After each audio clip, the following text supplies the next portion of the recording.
Заражение местности американской бабочкой было зафиксировано в Абхазии еще в 90-е годы. Однако до последнего времени распространение вредителя не носило столь угрожающих масштабов. Сегодня в столице не осталось ни одной зеленой зоны, где не обнаруживается белая бабочка. Повреждает почти все листопадные растения.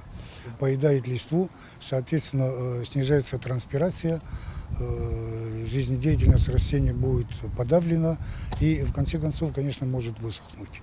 Чтобы предупредить ущерб и остановить развитие популяции, борьбу с вредителем развернули на государственном уровне. По распоряжению премьера и соответствующих служб, созданных против борьбы с инвазивными видами, мы начали обработку против американской белой бабочки. Основной вред растениям наносят гусеницы, однако они же являются наиболее уязвимыми к препаратам. Специалисты спешат провести опрыскивание в минимальные сроки, чтобы успеть уничтожить как можно больше насекомых. Лекарственные препараты нам были выданы 3 числа, мы их получили, организовали работу.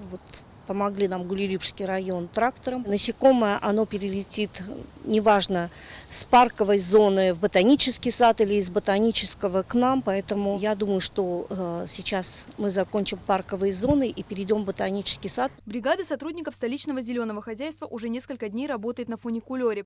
Американская бабочка поражает лиственные деревья. Вредитель и раньше присутствовал в местной фауне, однако в этом году он получил более сильное распространение. Экологи говорят, что это связано с погодными условиями. Что касается Сухумской горы, здесь пострадало 30% всей растительности. В безопасности остаются только хвойные деревья. При помощи техники специалисты добираются до самых труднодоступных мест и обрабатывают даже высотные растения. При работе используем шланг, который достигает до 100 метров. До 100 метров и автомашина, автовышка. Я его поднимаю наверх, и он сверху вниз опрыскивает.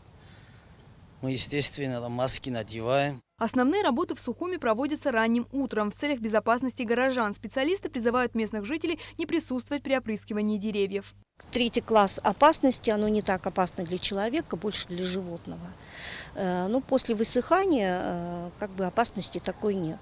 50 литров выделенного препарата хватит лишь на первичную обработку общественно доступных городских территорий. Столичная администрация призывает владельцев обратить внимание на частные приусадебные участки. Амелия Бисмарк, Степан Мартиросян, Абхазское телевидение.